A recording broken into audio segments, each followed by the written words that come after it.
Hello everyone, welcome to Possible Tech. यो भिडियोमा चाहिँ हामी सिस्टम एनालाइसिस एन्ड डिजाइनको पहिलो पार्टलाई हेर्न गइरहेका छौँ। करिब यो 5-6वटा पार्टमा कम्प्लिट हुनेवाला छ र यो पहिलो भिडियो रहेको छ।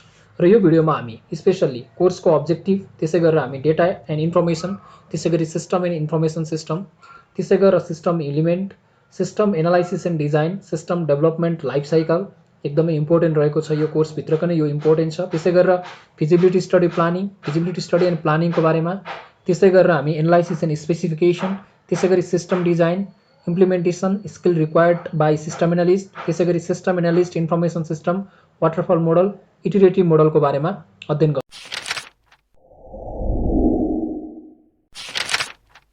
र अब सुरु गरौँ यो कोर्सको अब्जेक्टिभमा। To provide you with a new ways of looking at information in the world in order to solve business problem. र यसको मेन अब्जेक्टिभ भनेको के हो त भन्दाखेरिमा to provide you with a new ways of looking the information in the world in order to solve the business problem. त्यसभन्दा पछाडि रहेको छ to describe the system development life cycle. हामीले सिस्टम एनालाइसिस एन्ड डिजाइन पढ्नुको पछाडि के हो त भन्दा हामीले वर्ल्डमा रहेको इन्फर्मेसनलाई चाहिँ वर्ल्डमा रहेको इन्फर्मेसन सिस्टमलाई हेर्ने नजरियालाई बदल्नु छ। Ways of looking the information system in the world in order to solve business प्रब्लमलाई कसरी सल्भ गर्न सकिन्छ भन्ने तरिकाले हेर्नु पर्यो। र अर्को भनेको एसटिएलसीलाई के गर्नको लागि त भन्दा डिस्क्राइब गर्नको लागि सिस्टम एनालाइसिस एन्ड डिजाइनको अध्ययन गर्छौँ हामी। वाट इज एसटिएलसी, यसको बारेमा हामी डिटेलमा योभन्दा पछाडि हेर्नेछौँ। त्यसभन्दा पछाडि to teach you effective method for designing system to solve problem effectively using technology. र यहाँनिर डेटा र इन्फर्मेसनको डेफिनेसन दिएको छ। सो पहिला data is a raw unprocessed fact and figure out figures that have no context or purposeful meaning भनेको छ। भने information is process data that has meaning and a context system and information system भनेको छ। So data भनेको यो unprocessed र fact भनिन्छ। So data भनेको के हो त भन्दा जब पनि हामीलाई कुनै चिजको बारेमा थाहा छैन भने द्याट इज डेटा, र कुनै चिजको बारेमा हामीलाई नलेज छ भने द्याट इज द इन्फर्मेसन। जस्तो इक्जाम्पलको लागि म तपाईँलाई के भन्छु भने मैले तपाईँहरूलाई व्हाइट बोर्डमा 5 लेखेँ भने मैले यो के हो भनेर तिमीहरूलाई सोधेँ भने तिमीहरूले 5 भन्छौ। तर मेरो टार्गेट के थियो भने if I am writing the कुनै विद्यार्थीको मैले रोल नम्बर 5 लेखेको थिएँ भने तिमीहरूले त्यो मैले रोल नम्बर लेखेको भनेर जबसम्म तिमीहरूलाई थाहा हुँदैन तबसम्म त्यो के हुन्छ त भन्दा डेटा हुन्छ। र तिमीहरूलाई जब त्यो रोल नम्बर लेखेको भनेर थाहा भइसके पछाडि that is the information. So जबसम्म तिमीहरूलाई त्यसको बारेमा नलेज छैन सो सबै कुराहरू के हो त भन्दा डेटाहरू हुन्। र तिमीहरूलाई जब त्यसको बारेमा थाहा हुन्छ द्याट इज द इन्फर्मेसन। स्टुडेन्टको मार्कसिट चाहिँ एकदमै मजासँग मिलाएर राखेको हुन्छ, प्रत्येक सब्जेक्टको मार्क त्यही अनुसार मिलाएर लेखेको हुन्छ। यदि जुन सब्जेक्टको जता पाए त्यतै जे पाए त्यही नम्बर मात्र लेखिदिने हो भने त्यो डेटा हुनसक्छ। किनभने जब इन्फर्मेसन त्यहाँबाट लिन सकिँदैन अथवा त्यसको बारेमा हामीलाई नलेज भएन भने द्याट इज दि डेटा। र त्यो डेटालाई प्रोसेस गरिसकेपछि अथवा भनौँ त्यो डेटाको बारेमा हामीलाई नलेज भयो भने त्यसपछि मात्रै that is the information. I think तपाईँहरूले यसको बारेमा राम्रोसँग क्लियर भयो होला। यसभन्दा पछाडि रहेको छ सिस्टम भनेको के त हैन। हामीले जति पनि सिस्टम एनालाइसिस एन्ड डिजाइन भनिरहेको छौँ, यो सिस्टम भनेको सिम्पल तरिकाले एउटा डेफिनेसन हेर्दा चाहिँ set of related component that produce specific result अथवा set of object which produce a specific task भनेर भन्न सक्छौँ। सो यो सिस्टमलाई हामी सफ्टवेयर पनि भन्न सक्छौँ, ठिक छ। र अब कुरा गरौँ सिस्टम हेज 9 क्यारेक्टरिस्टिक्स। पहिलो पार्ट भनेको कम्पोनेन्ट्स, त्यसै गरी इन्टर रिलेटेड कम्पोनेन्ट्स, त्यसपछि बाउन्ड्री, त्यसपछि प्रपोज, त्यसपछि इन्भाइरोमेन्ट, त्यसपछि इन्टरफेस, त्यसपछि इनपुट आउटपुट र कन्स्ट्रेन्ट्सहरू रहेका छन्। कन्स्ट्रेन्ट्स भनेको रुल्सहरू रहेका हुन् है। त्यसभन्दा पछाडि यो सिस्टमको इलिमेन्टलाई हेर्ने भने पहिला सुरुमा यतापट्टि इनपुट छ, त्यसपछि त्यो प्रोसेस छ, त्यसपछि आउटपुटमा गइरहेको छ, त्यसपछि इनपुटलाई यहाँ कन्ट्रोल गरिरहेको छ र आउटपुट के हुनसक्छ त भन्दा हामी एज अ इनपुटको रूपमा के हुनसक्छ फेरि पठाउन सक्छौँ, फिडब्याकको थ्रुबाट इनपुटमा फेरि पठाउन सक्छौँ। सो दिस इज द सिस्टमको एउटा इलिमेन्ट भनेर भन्न सक्छौँ। त्यसभन्दा पछाडि हामी सिस्टम एनालाइसिस र डिजाइन भनेको चाहिँ के त अब सिस्टम एनालाइसिस एन्ड डिजाइन हाम्रो सिस्टम एनालाइसिस एन्ड डिजाइन त हाम्रो यो सब्जेक्टको नै नाम रहेको छ। त्यो भनेको के त what is system analysis and what is system design. So फर्स्टमा system analysis and design is a step by step process for developing high quality information system. So एउटा के हो त भन्दाखेरि developing high quality information system बनाउने एउटा के हो त भन्दा प्रोसेस हो भनेर भन्न सकिन्छ। र एक्ज्याक्टली सिस्टम एनालाइसिस भनेको चाहिँ understanding and specifying in detail what in information system should do. Information सिस्टमले के गर्नुपर्ने हो भनेर एनालाइसिसले चाहिँ थाहा पाउँछ, यसले एनालाइसिस गर्ने काम गर्छ। इन्फर्मेसन सिस्टमले के गर्नुपर्ने हो भनेर त्यो एनालाइसिस गरिसकेपछि इन्फर्मेसन सिस्टमले के गर्नुपर्ने हो भनेर थाहा पाइसकेपछि अब सिस्टम डिजाइनले चाहिँ specifying the detail how to parts of an information system should be implemented भनेको अब त्यसलाई कसरी डिजाइन गर्ने त कुनै पनि प्रब्लम हामीलाई थाहा भइसक्यो हैन हामीले के गर्नुपर्ने हो भनेर थाहा भयो एनालाइसिसको थ्रुबाट र त्यसलाई अब हामी डिजाइन गर्दैछौँ कसरी डिजाइन गर्छौँ त भन्दाखेरि जब एनालाइसिसबाट आएको इन्फर्मेसनको आधारमा हामी सिस्टमको डिजाइन गर्न सक्छौँ त्योभन्दा पछाडि रहेको छ सिस्टम डेभलपमेन्ट लाइफ साइकल यो एकदमै महत्त्वपूर्ण छ सिस्टम एनालाइसिस एन्ड डिजाइन यो सब्जेक्टले मुख्य गरेर फोकस गर्ने भने के हो त भन्दा हामीले कुनै पनि एउटा सफ्टवेयर डेभलप गर्दाखेरि अथवा भनौँ सिस्टम डेभलप गर्दाखेरि के स्टेप्सहरूमा ध्यान दिनुपर्ने त जस्तै हामीले क्लाइन्टले आएर हामीलाई कुनै एउटा स्कुल म्यानेजमेन्ट सिस्टमको सफ्टवेयर बनाइदिनु पर्यो भनेर रिक्वेस्ट गर्यो भने हामी एकैचोटि ओके म बनाउँछु भनेर एकैचोटि एउटा स्कुल म्यानेजमेन्ट सिस्टमको हामी सफ्टवेयर डिरेक्टली बनाउन सक्दैनौँ त्यसको लागि सर्टेन स्टेप्सहरूलाई हामीले फलो गर्नुपर्ने हुन्छ एउटा सफ्टवेयर बनाउनको लागि हामीले सर्टेन स्टेप्सहरू फलो गर्नुपर्ने हुन्छ त्यसैलाई हामी के भन्छौँ त भन्दा सिस्टम डेभलपमेन्ट लाइफ साइकल त्यो लाइफ साइकलमा हामीले के कुराहरू चाहिँ फलो गर्नुपर्छ त पहिलो भनेको चाहिँ system development life cycle is a systematic approach which explicitly break down the work into phase that are required to implement either new or modified information system एउटा कामलाई चाहिँ एउटा टास्कलाई चाहिँ के हुन्छ त भन्दा डिफ्रेन्ट पार्टमा डिभाइड गर्ने डिफ्रेन्ट स्टेपमा डिभाइड गर्ने र एउटा सिस्टमको डेभलपमेन्ट गर्ने प्रोसेस भनेको के हो त भन्दा सिस्टम डेभलपमेन्ट लाइफ साइकल भयो र सिस्टम डेभलपमेन्ट लाइफ साइकलको विभिन्न फेजहरू रहेको हुन्छ र ती फेजहरू हेरौँ सुरुमा छ प्लानिङ छ यहाँ प्लानिङमा भनेको छ obtain approval for project assess feasibility plan schedule भनेको छ फर्स्टमा हामीले प्लानिङ गर्नु पर्यो सो प्लानिङ गर्दाखेरिमा तपाईँको चाहिँ एउटा सफ्टवेयर इन्डस्ट्रीभित्रको व्यक्तिहरूले चाहिँ अथवा क्लाइन्टले चाहिँ के गर्छ त भन्दाखेरिमा उनीहरू बिचमा एउटा कम्युनिकेसन हुन्छ त्यो भनेको कस्तो सिस्टम बनाउने भनेर चाहिँ उनीहरू बिचमा के काम गर्ने भनेर क्लाइन्टबाट इन्फर्मेसन लिने कामहरू भनेको प्लानिङ फेजमा हुन्छ र एनालाइसिस भनिसके पछाडि चाहिँ understand business need and processing needs भन्न खोजेको अब एनालाइसिस प्लानिङ भनेको चाहिँ एउटा सफ्टवेयर इन्डस्ट्रीको व्यक्तिहरूले चाहिँ भनौँ के गर्छ त भन्दा क्लाइन्टसँग डिस्कस गर्यो अब क्लाइन्टसँग डिस्कस गरिसकेपछि उनीहरूले एनालाइसिस गर्छ कि अब मैले बनाउन लागेको सफ्टवेयर जस्तो क्लाइन्टले मलाई स्कुल म्यानेजमेन्ट सिस्टम भन्ने एउटा सफ्टवेयर बना भनेर भनेको छ भने अब सफ्टवेयर डेभलपमेन्ट इन्डस्ट्रीको व्यक्तिहरूले के गर्छ त भन्दाखेरिमा एनालाइसिस गर्छ अब हामीले यसमा कति कस्ट लाग्ने रहेछ अथवा हामीले कसरी चाहिँ काम गर्न सक्छौँ त कतिजनाको डिभाइड गर्ने त फ्रन्ट इन्डको पार्ट कसले हेर्ने ब्याक इन्डको पार्ट कसले हेर्ने होइन कसरी डिभाइड गरेर कति समयभित्र हामी सक्न सक्छौँ कुन डेभलपमेन्ट टेक्निक चाहिँ युज गर्ने होइन जस्तो तपाईँको वाटरफल मोडल इटरेटिभ मोडल यो पछि पढ्छौँ हामी कुन चाहिँ टेक्निक युज गरेर काम गर्ने भन्ने कुराहरू चाहिँ एनालाइसिसमा हुन्छ र एनालाइसिस सकिसके पछाडि अब हामी डिजाइनमा जान्छौँ र define solution system based on requirement in analysis decision भनेको छ त्यसभन्दा पछाडि यतापट्टि हामी इन्ट्री मार्छौँ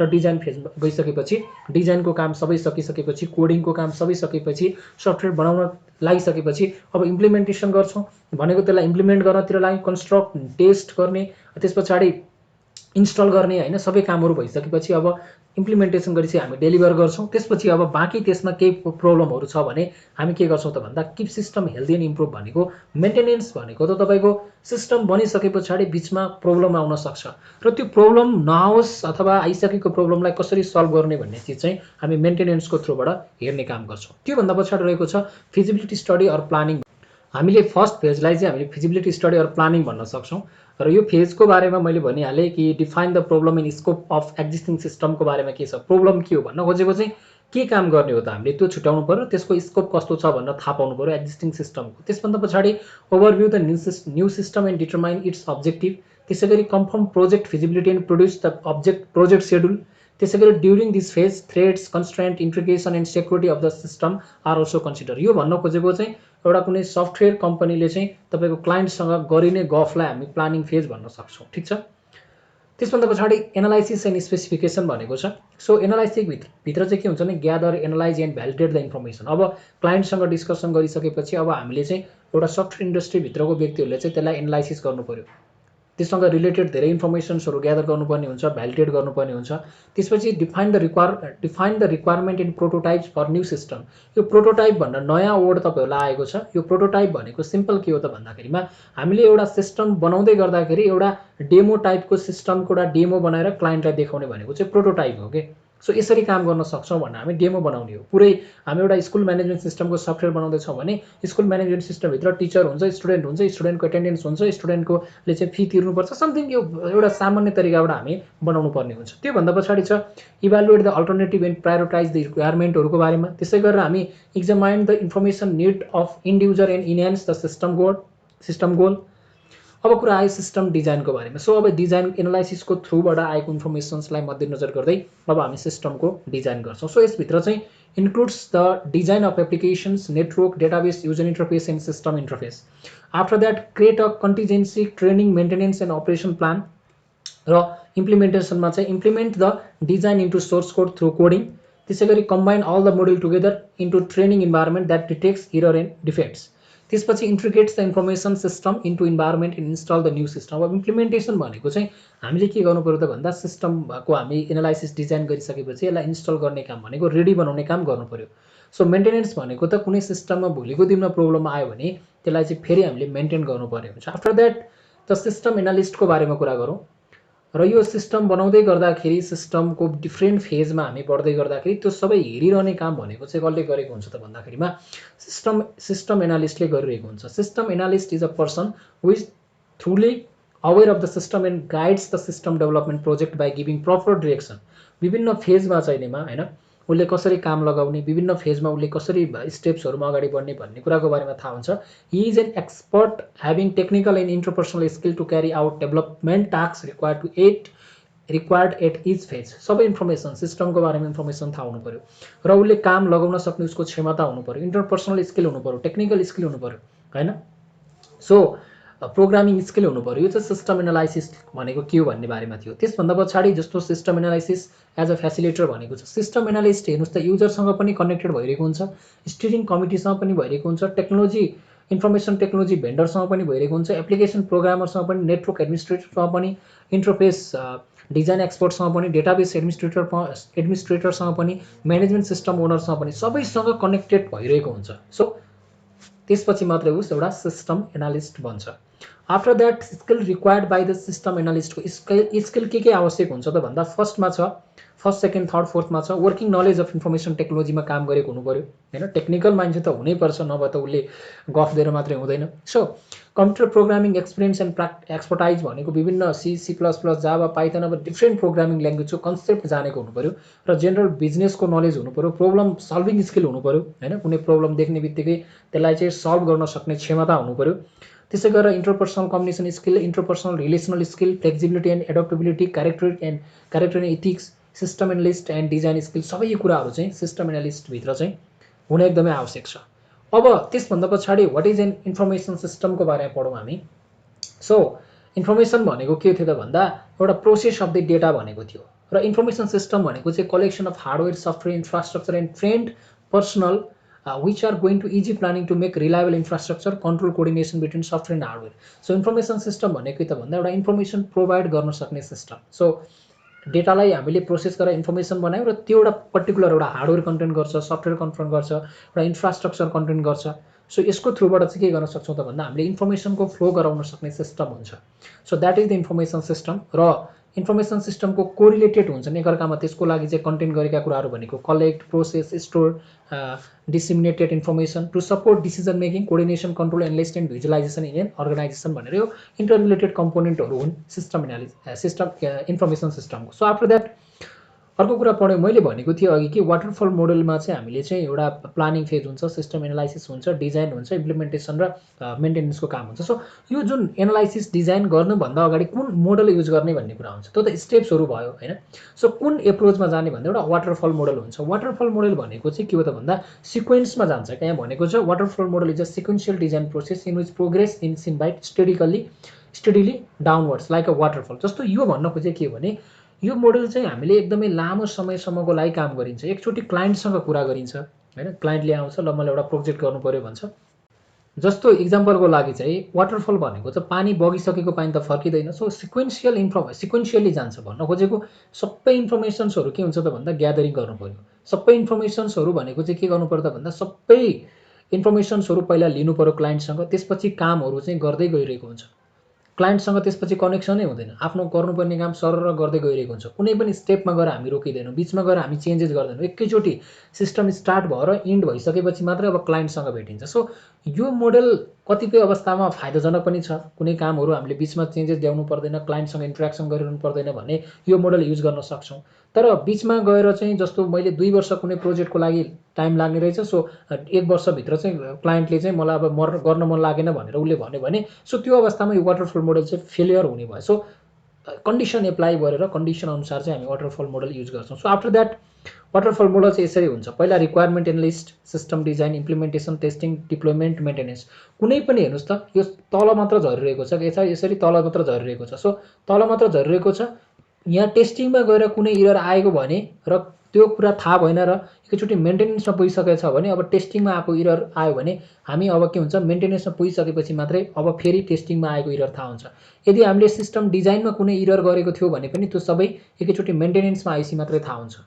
सो प्रत्येक स्टेप मा आएको इरर चाहिँ एकदम लास्टमा गएर मात्र थाहा हुन्छ। हामी बिचमा गएर इम्प्लिमेन्टेसनमा आइसकेपछि फेरि सिस्टम डिजाइनमा पनि फर्केर हेर्ने काम चाहिँ गर्दैनौँ। So this is the waterfall model. After that iterative model भनेको छ। इटरेटिभ भनेको वाटरफलभन्दा फरक छ।